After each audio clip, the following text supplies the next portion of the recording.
Perlis. Perlis adalah sebuah negeri yang terletak di utara semenanjung Malaysia. Perlis bersempena dengan wilayah Satu dan Songkhla, Thailand di utara dan Kedah di selatan. Perlis mempunyai keluasan 821 km persegi, menjadikannya negeri terkecil di Malaysia. Pada masa dahulu, Perlis adalah negeri di bawah naungan negeri Kedah.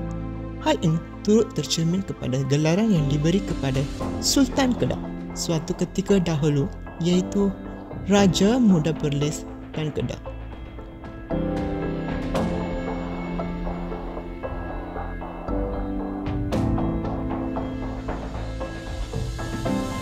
Rumah tradisional Kampung Salam ini berusia melebihi 100 tahun.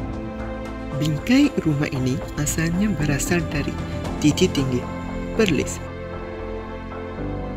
Ia merupakan rumah lama yang dibina di kawasan Titi Tinggi yang dianggarkan berusia lebih 100 tahun. Rangka rumah ini kemudiannya dipindahkan ke Kampung Salam untuk diubah suai menjadi yang baru. Ia dimiliki oleh Encik Had bin Bakar dan isterinya Puan Mina binti Dahun. Rumah tradisional ini dibeli oleh Encik Had bin Bakar pada tahun 1994. Ruang tamu. Ruang tamu berfungsi sebagai bilik atau ruang untuk menerima tetamu, membaca, menonton televisyen dan aktiviti lain.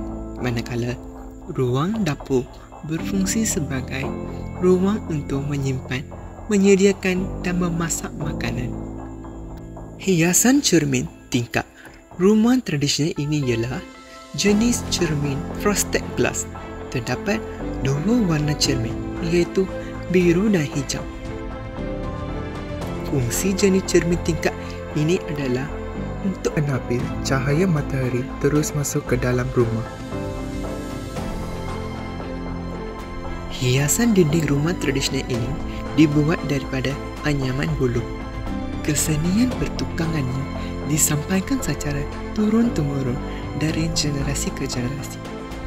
Kesenian rumah tradisional ini adalah sangat unik kerana ia mewakili setiap pecahan etnik alam Melayu yang terdapat di gugusan kepulauan ini. Namun, sifat fizikal yang dibina menggunakan bahan binaan ringan dari sumber setempat seperti kayu kayan, buluh, rotan dan sebagainya.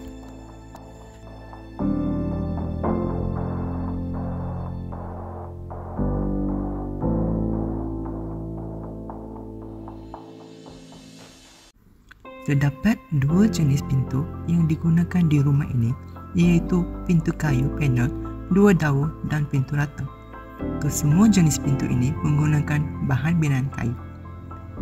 Selain mempunyai fungsi yang disignifikasikan serta diadaptasi kepada keadaan sekeliling, seni bina tradisional turut mempunyai elemen tersirat terutama dari sudut seni ukiran rumah ini.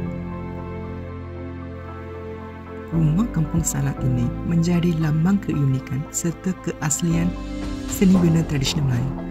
Kesenian pertukangan disampaikan secara turun-temurun dari generasi ke generasi dan telah mengalami proses transformasi selama bertahun-tahun mengikut arus permodernan hari ini.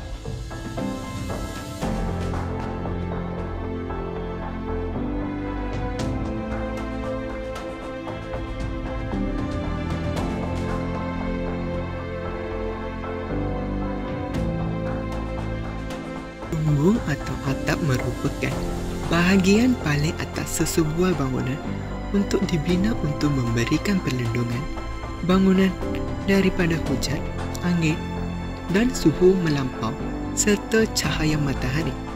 Rumah ini menggunakan bumbung jenis limas Melanda. Kerangka bumbung diperbuat daripada kayu dan diberi kemasan zinc sebagai penutup bumbung.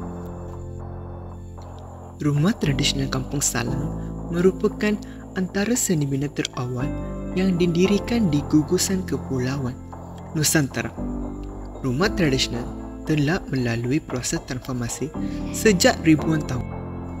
Rumah tradisional ini tidak lagi berpenghuni tetapi Ia masih diselenggara dengan baik dan sering menerima kunjungan pelancong yang ingin melihat replika rumah tradisional ini. Rumah tradisional Kampung Salam merupakan peninggalan sejarah yang harus dijaga dan dipelihara. Rumah ini juga perlu dijaga rapi dari segi ketahanan struktur bagi memelihara warisan yang ditinggalkan untuk tetapan generasi akan datang.